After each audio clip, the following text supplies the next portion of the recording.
Hello guys, I am Max from NepMax Gaming. So today's video is about primary weapon Cedo.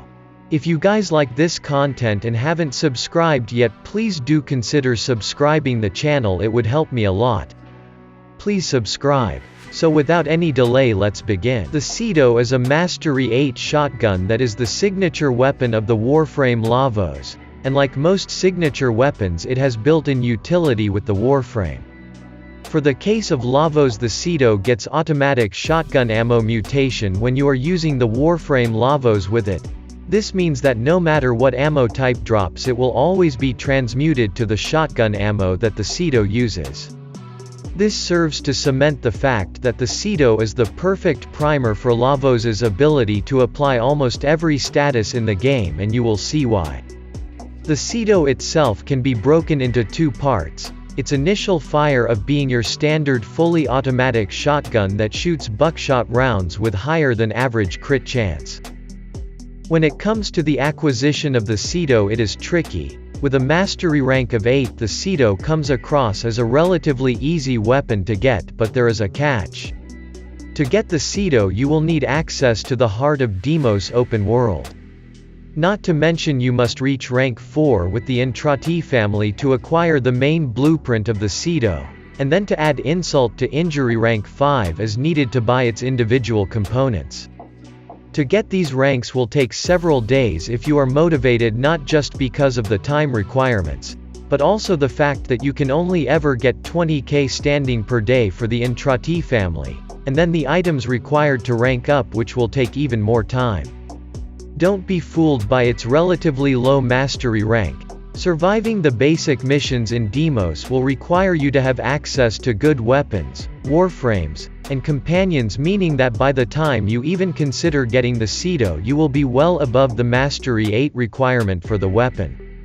When it comes to building it, the most annoying part is that it requires pre-built forma to build, which is annoying because of how important they are in general.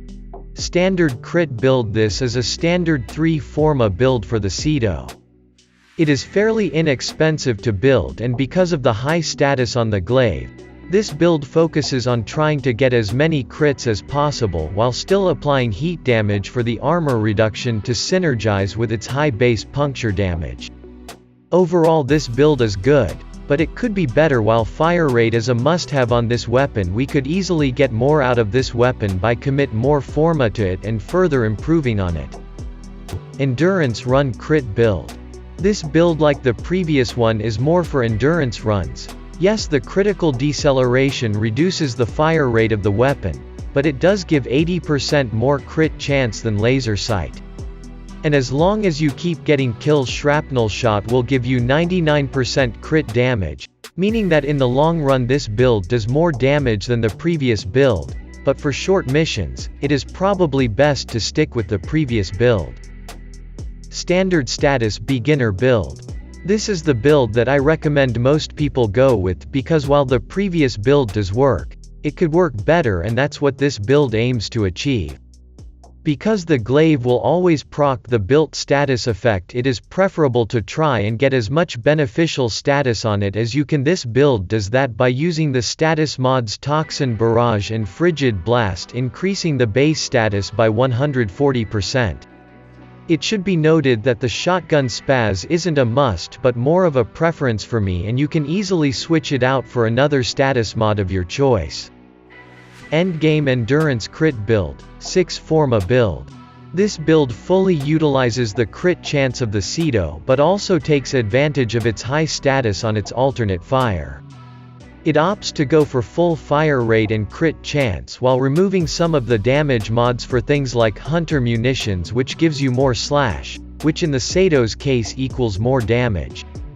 This is more of an endurance build as it utilizes vigilante supplies to make sure you don't run out of ammo, and galvanized hell and savvy so you don't fall off in scale with the amount of enemies killed.